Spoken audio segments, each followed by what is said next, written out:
na nossa vida.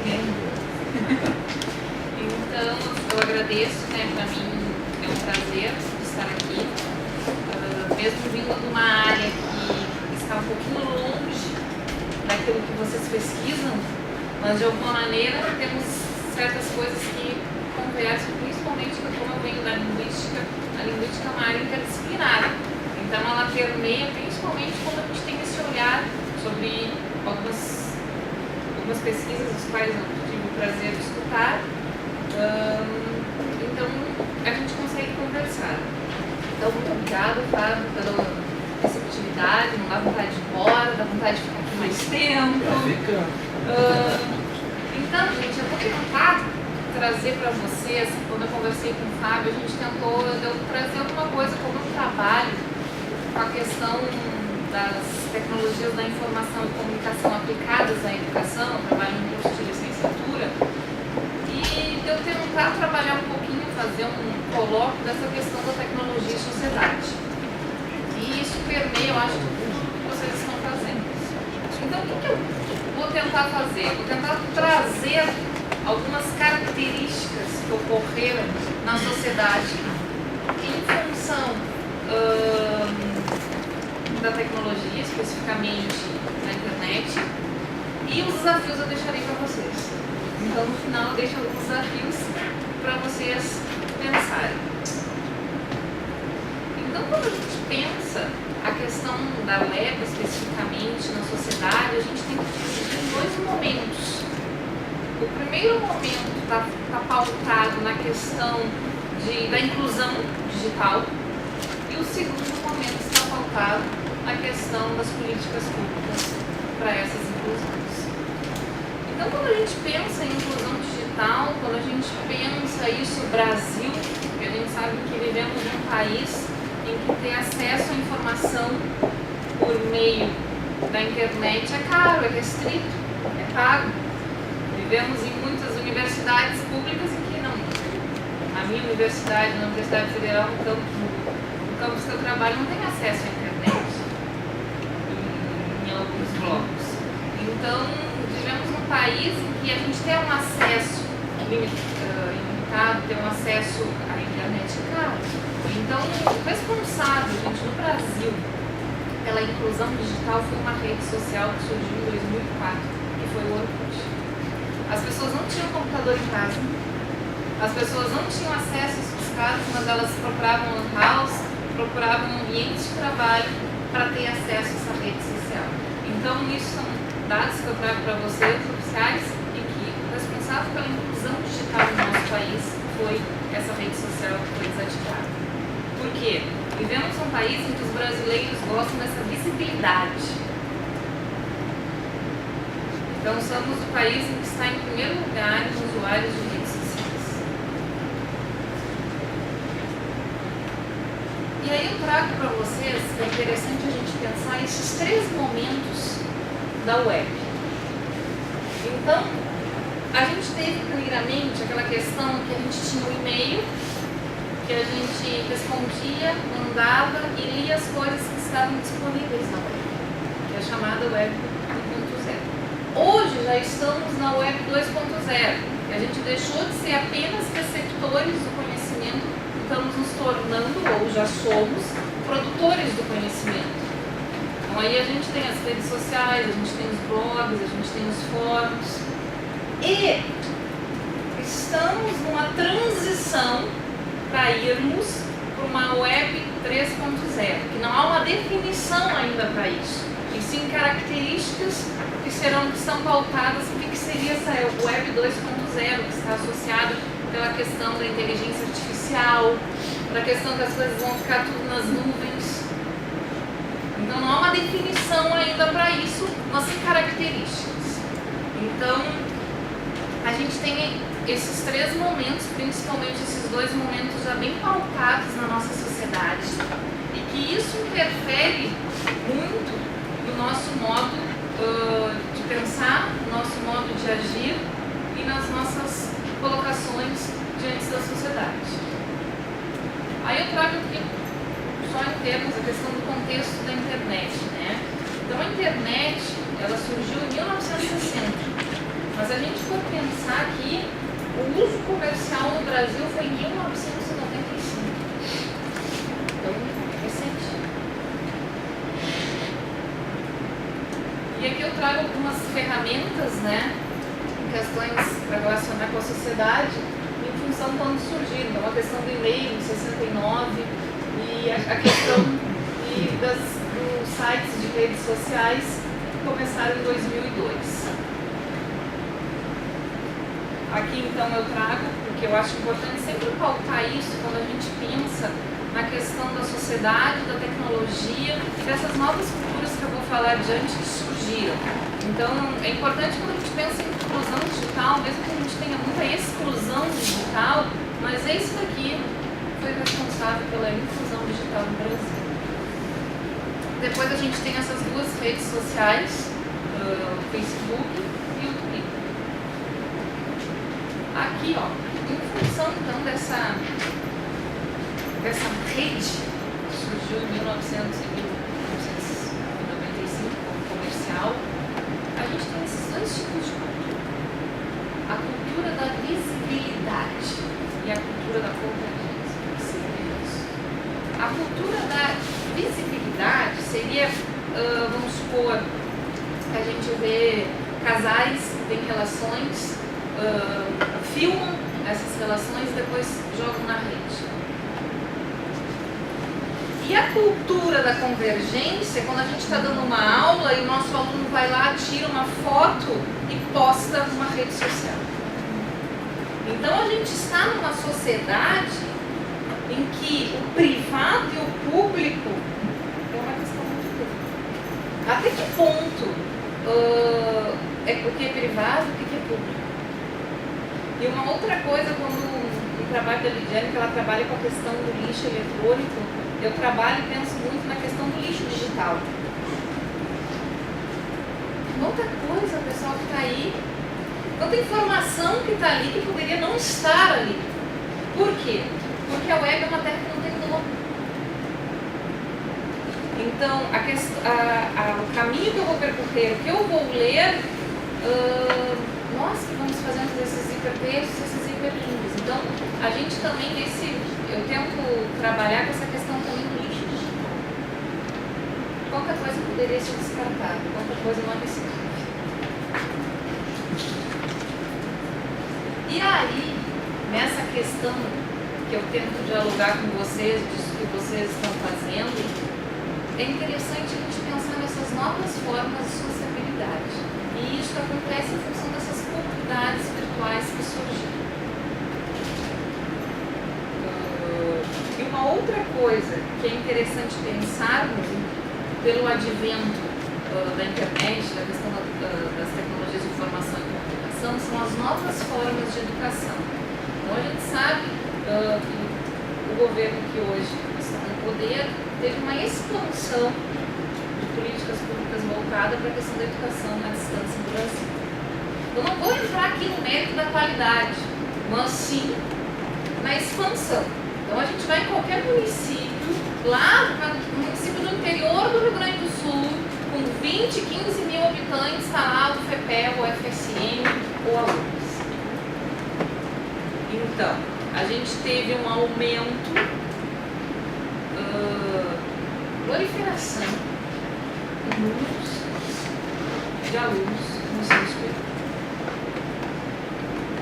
Então, isso são consequências, são impactos da educação à distância. Então, dentro disso que surgiu, eu estou aqui, porque eu trabalho dentro do Instituto de Ciências Sociais, eu trabalho com a questão das políticas públicas na educação no viés da tecnologia.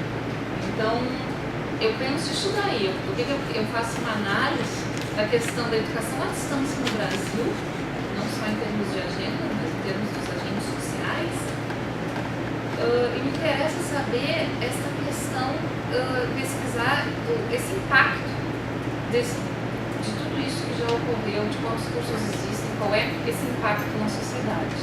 Porque isso é muito forte, pessoal, o investimento que há.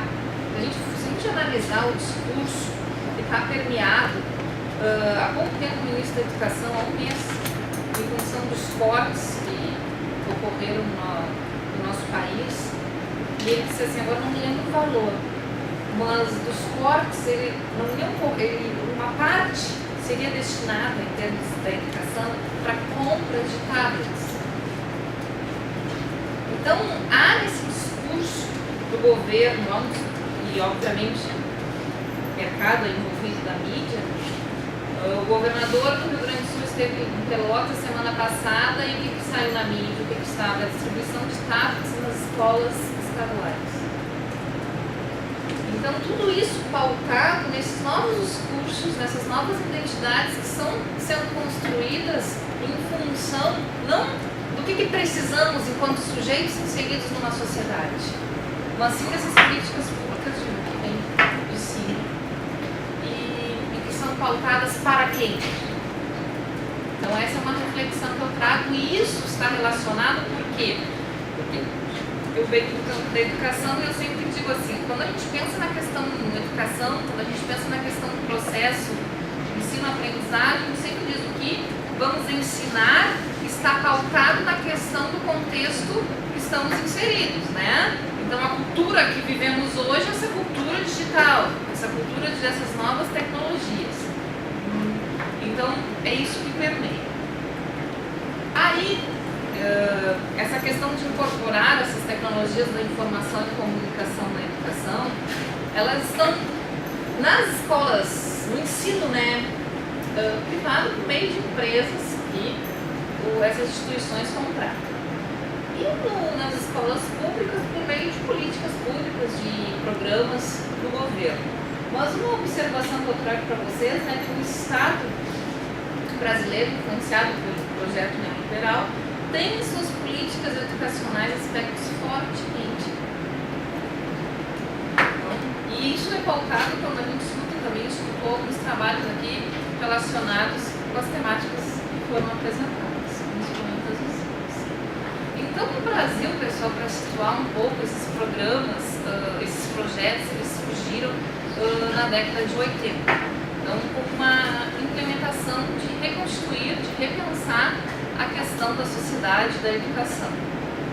Aí eu trago para vocês, então, os programas que foram criados com esse intuito, então, com a necessidade da sociedade de inserir o que estava surgindo. Então, em 1983, a gente tem o primeiro programa. Só para situar um pouquinho vocês, em termos de Brasil, isso surgiu no Brasil, essa questão das incorporações e pensar a educação, pensar a sociedade, tecnologia, na Unicamp, em que um grupo de professores da engenharia, em função de problemas com alguns alunos de aprendizagem, eles criaram um programa com professores dos Estados Unidos. Então, no Brasil, a origem é isso. Então, a gente tem em 83 o primeiro programa, que foi Educação por Computadores. Em 89 a gente tem um Programa Nacional de Informática. Em 97 a gente tem esse Programa Nacional de Informática. Em 2005 a gente tem Mídias na Educação. Em 2005 a gente tem um computador para o aluno, tá? Que essa é uma meta do governo, né, nas escolas estaduais. E por último, pessoal, foi lançado, e é isso que não sei aqui no estado de vocês, mas principalmente no Rio Grande do Sul, é o que a mídia coloca e tenta fazer, realçar isso, é distribuir tablets nas escolas públicas. Tudo isso pautado por políticas públicas. E eu faço um olhar, né, eu tenho um estudo que eu analiso os documentos oficiais relacionados na educação básica. E se a gente for fazer um levantamento, eu faço um resumo dos principais documentos que estão relacionados com a educação básica. Então, a LDB, as diretrizes curriculares, os parâmetros curriculares, e o documento que é o documento base da educação. Em todos esses documentos oficiais, eles sinalizam a incorporação das tecnologias da informação e comunicação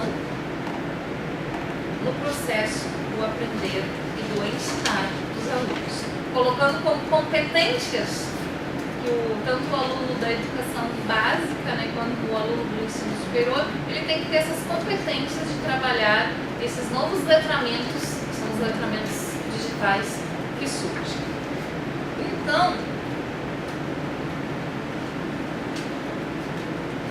as políticas públicas, né, como eu falei, elas assinalam que o uso das TICs deve ser tematizado ao longo das licenciaturas. E além disso, esses documentos também colocam isso. Então, o que eu fiz? Eu fiz uma pesquisa durante um ano com os meus bolsistas e a gente analisou a grade curricular de todos os cursos de letras das universidades federais do Brasil. E além disso, entramos em contato com os coordenadores desses cursos. E o que nós queríamos? Então, já que está lá sinalizado nos documentos que o meu aluno tem que ter essas competências, está lá sinalizado, a prova do ENAD também deixa bem claro que o meu aluno tem que ter essas competências, essas tecnologias, tem que saber utilizá-las. E o meu professor, que está lá em formação, também tem que ter isso. Então, vamos ver como estamos formando esses alunos, esses futuros professores, se é que estamos proporcionando para eles terem essas competências. Então, fizemos uma pesquisa e analisamos todas as universidades. Então, foram 78 universidades pesquisadas, só as federais. Pessoal, de 78 universidades, apenas 5 tinham uma disciplina que trabalhava de uma maneira direta ou indireta com a questão de letramento, com a questão de gêneros, com a questão das tecnologias da informação e comunicação. Então, estamos, documentos, exigindo um ser que saiba lidar com essas tecnologias diante de uma sociedade. Porém, não proporcionamos espaços e ambientes para eles se sentirem familiarizados.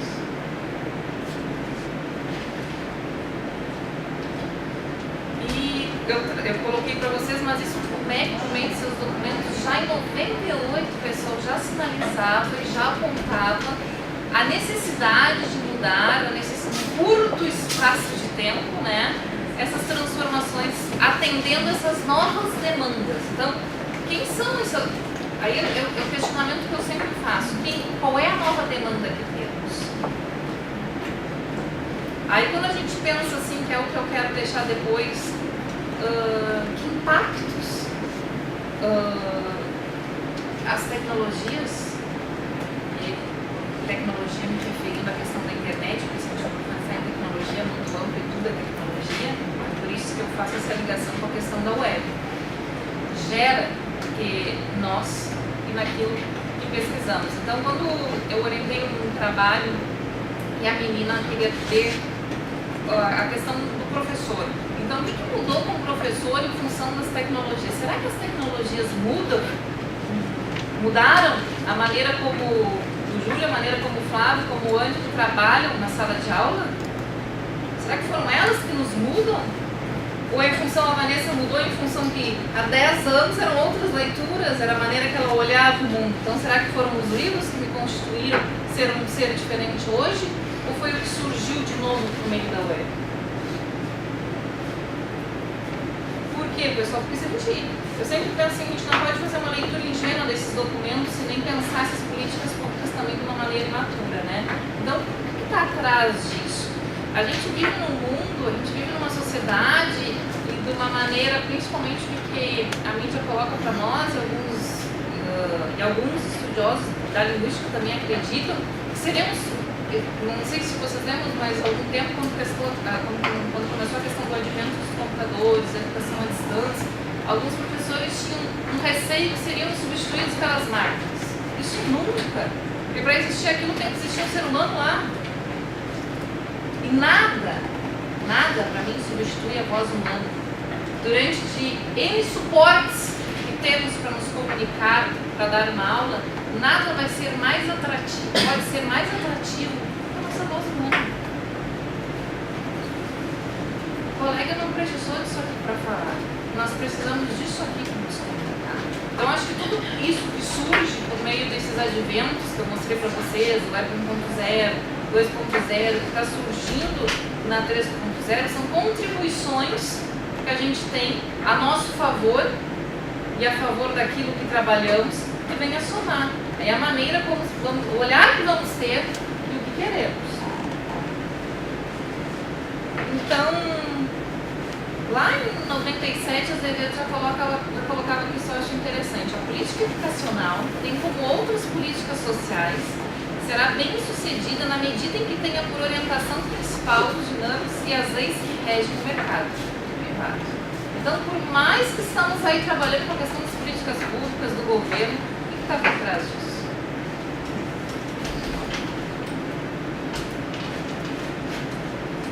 Então, e essas políticas elas têm sido pensadas, implantadas e implementadas em tese, a partir de um regime de cooperação e colaboração, que tem quem é que está envolvido aí? Empresas, indústrias e todos os níveis. Estadual, municipal, federal, com um objetivo. Aí eu falo escola, mas com um objetivo que a gente também amplia para a sociedade, porque se pensa escola, estou falando em sociedade. Então, aqui eu trago também esses dois que tratam assim, que eu acho bem importante a gente pensar nisso. A necessidade de pensarmos esse acesso à cultura, esse acesso à informação de forma dialética, deixando de lado qualquer iluminismo ingênuo ou perspectivas assistencialistas de distribuição de equipamentos. Então, é preciso, né, a gente cuidar de uma maneira muito cuidadosa mesmo, esses interesses, pessoal, que estão por trás, que favorecem ou não a população, que são representadas por nós. Porque por trás disso tem o mercado, tem a questão do lucro, tem todo um interesse político partidário. Então, diante do que eu coloco para vocês, esses dois momentos, né, o primeiro momento, que foi a questão da inclusão digital, o segundo momento, que são as políticas públicas, essa questão da gente pensar a internet, que é algo recente, esse advento, né, o Web 1.0, 2.0, 3.0, essas culturas, né, da visibilidade, a questão até que ponto é privado, até que ponto é público. Eu traço esses dois desafios, que esses dois desafios eu lanço a vocês, diante dessa aldeia a qual vocês pertencem. Então, observar, como podemos observar o impacto dessa mediação digital na sociedade contemporânea? E um segundo convite que eu faço a vocês é compreender os fenômenos característicos da sociedade na mediação do computador. Então, eu instigo vocês a pensar nessa questão do impacto, porque na educação a gente tem. Será que a gente tem um impacto? Será? A gente tem uma imposição para mudarmos os equipamentos os quais utilizamos. Então, já demos aula com o retroprojetor, hoje estamos dando aqui o Data Show, podemos dar com a lousa. Mas aí a gente está mudando as nossas práticas pedagógicas ou estamos mudando os suportes? Então, esse impacto, de que maneira esse impacto está relacionado na nossa sociedade, e aí eu restringo a nossa prática enquanto identidade professor, enquanto identidade pesquisador, enquanto identidade pessoa. Acredito na questão da sociedade, acredito em função das nossas práticas sociais, sim. É visível as mudanças que tivemos. Mas eu penso muito nessa questão sociedade relacionada com a educação. Que mudanças tivemos? Será que a gente mudou a maneira? Foi uma transposição que a gente chama de didática? Eu não utilizo o quadro para escrever, mas o que eu escreveria no quadro está sendo projetado aqui. Então esse é algo que eu sempre reflito e tento trazer, né, para a academia. Qual é o impacto de todo esse advento que a gente teve? A gente teve muitas coisas positivas, né, relacionadas principalmente com o mercado, com as relações que a gente teve, mas em termos desse impacto nessa sociedade contemporânea, na nossa prática, essa identidade de aluno, essa identidade de professor, de pesquisador que carregamos. E por último, compreender isso, esses fenômenos que são característicos. Eu acho que quando a gente compreende, foi aqueles exemplos que aí ficam bem visíveis da gente enxergar. Que são aquelas culturas da convergência, da visibilidade, essas novas formas de sociabilidade. Não há mais distância. Essa questão de distância, essa questão de território é muito subjetiva, a questão de tempo também, cada um traz para nós. Então, para eu finalizar e depois a gente dialogar, eu deixo esses dois desafios a vocês. Muito obrigada.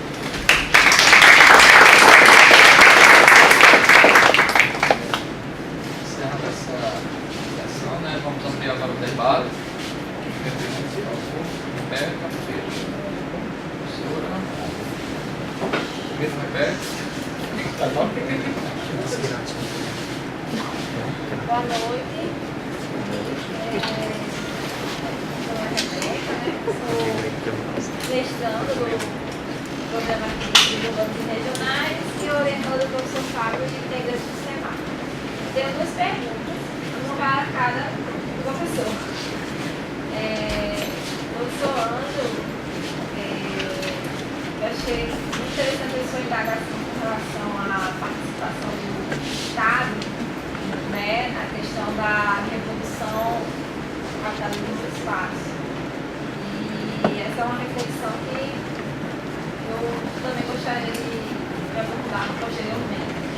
Mas, quando a gente trata do Rio Grande do Norte, a gente indaga a questão dos investimentos das energias eólicas aqui do Estado, realmente eu também sinto essa ausência da participação do Estado em realmente dialogar e melhor articular essas instalações, esses investimentos aqui no Estado. Então, essa minha pergunta seria justamente nesse sentido, de que maneira o senhor melhor visualizaria o papel do Estado nesses investimentos aqui da energia eólica no Estado, aqui no Estado do Rio Grande do Norte, uma vez que o senhor criticou o papel do Estado, um modelo que não pode se encontra. Mas o senhor talvez pensa que na ausência completa dele ainda é pior. Né? Então, é uma reflexão um pouco nesse livro. E no caso da professora Vanessa, eu adorei a sua fala, professora, porque eu estou fazendo um curso de iniciação de docência e ontem justamente no curso nós falávamos sobre isso. Né? Porque aqui na Universidade da UFN nós temos o CIGA, que é um portal onde tem a turmas virtuais, é um portal onde o professor coloca informações sobre a disciplina que ele está ministrando e tal. E a gente discutiu justamente isso, que uma vez que a gente tem a ideia de que se aproxima o aluno do professor, também há um distanciamento. Ao invés de a gente vir pessoalmente conversar com o professor, muitas vezes a gente acaba não tendo a oportunidade de aprofundar algumas informações. Inclusive, a professora até mencionou a questão das videoconferências, que agora com a redução dos investimentos, dos recursos, por exemplo, os programas de pós-graduação chamar professores de fora, tem as alternativas dos programas de pós-graduação, muitas vezes são por videoconferência. E olha só, que perda nós teríamos com a senhora, os demais professores que vieram para cá, a gente teria a oportunidade de terminar um seminário, a gente vai conversar, dialogar um pouco mais sobre o tema que foi discutido. Então, assim, acho que essas relações também são importantes para o processo de educação. Então, eu também queria que refletisse um pouco também sobre isso para a gente, que a gente pensa que a tecnologia, no caso a web, né, a internet, ela viria no sentido de realmente ampliar o conhecimento. Mas essas relações realmente pessoais, né, presenciais, né, eu gostaria que você falasse um pouco sobre isso, né, a importância dessas relações presenciais. Obrigada.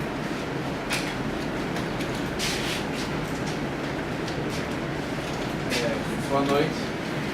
Eu vou fazer com os dois também. infelizmente eu não cheguei no começo da fala do professor Ângelo, então eu vou fazer 3 perguntas. Porque senão no começo, né? De maneira sucinta. Eu disse que viria, né? Depois da sua fala, eu queria que você falasse para mim se é possível pensar então, já que o foco é sustentabilidade, etc. É possível pensar cidades sustentáveis nesse contexto que você descreveu, veja só, de Estado, parece, focado ou até parceiro do capital, né? E a sociedade, não sei se seria esse o termo, mas pouco empoderada, ou então que até mesmo às vezes compra a própria ideologia. Então, como é que a gente pensa, é possível pensar cidades sustentáveis nesse aspecto? A outra pergunta é, você parte de um marco teórico bastante forte, né? E o que eu venho percebendo é que as políticas públicas ela vem trabalhando com outro marco teórico, que é o neossocialismo histórico. Eu queria que você falasse um pouco como é que você compreende essa teoria nesse contexto. O que é que a gente pode ganhar, o que a gente pode perder com ela. E por fim, o que a gente sabe hoje do diagnóstico do Estado do Rio Grande do Norte é que é um Estado pobre, comparado aos demais, não está conseguindo acompanhar as janelas de oportunidade de desenvolvimento, e aí faz parecer que o que vier é lucro. Então, eu queria que você olhasse para o Estado, como é que você observa o Estado do Rio Grande do Norte nesse aspecto de desenvolvimento. Para a professora, bem menos não é minha área, mas você falou uma parte sobre que a web é uma terra que não tem dono, né? E eu não entendi se isso é bom ou se é ruim. Na minha concepção, isso é muito bom.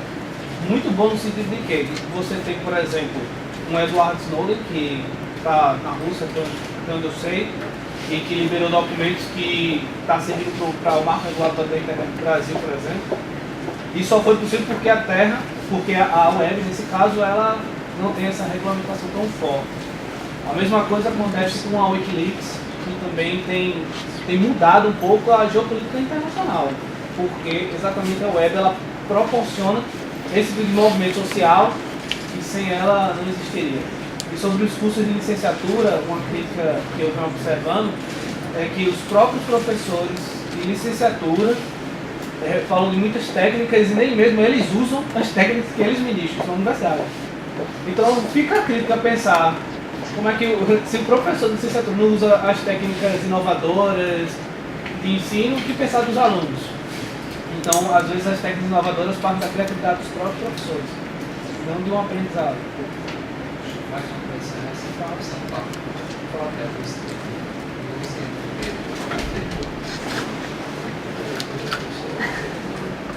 Sou eu? Ângelo, na verdade eu não tenho assim uma pergunta, mas é apenas uma inquietação nossa, né? E que falei você. nossa, desde seguinte, você fala assim, que medida o Estado perde a mão, né?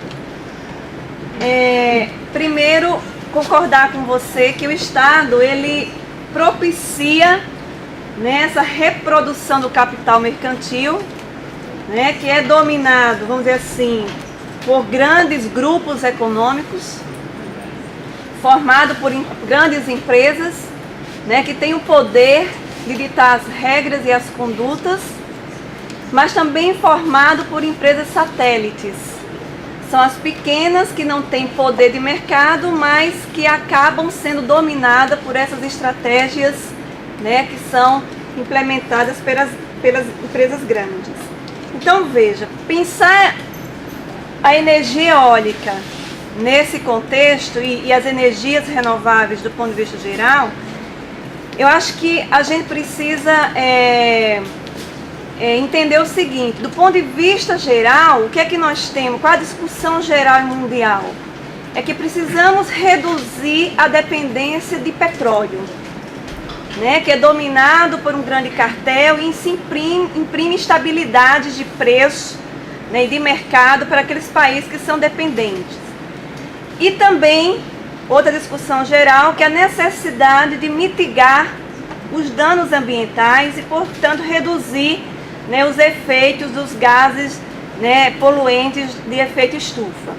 Do ponto de vista específico, nós temos uma crise agora, 2007 em diante, que fez com que os países centrais, né, passassem a operar com capacidade ociosa não planejada e aí, portanto, buscar mercado, né? E aí onde entra os países subdesenvolvidos, né, que se apresentam com essa possibilidade de que eles podem ecoar a sua produção para cá, né? Então veja bem, aí o Estado propicia a criação, né, desse mercado capaz de fazer com que essas empresas busquem investimentos fora dos seus países de origem. E aí elas vêm para cá e passam a ditar as regras, né, a partir do que elas entendem como sendo mais lucrativo. Aí o questionamento é, se é o capital mercantil, se é a busca de mercado, né, a grande questão, e se o Estado propicia isso, é possível pensarmos de forma diferente? Como pensar a energia eólica num Estado como o nosso? Se você tem essa dinâmica, é complicado, né? E se reproduz as relações que todos nós discutimos aqui, que os trabalhos dos meninos vão mostrar nas suas dissertações, né? Uma relação desigual de capital, de produção, em busca, em prol, né, do mercado, né? Então, investimento pró-mercado, busca dessa coisa cada vez mais, né, da expansão dele.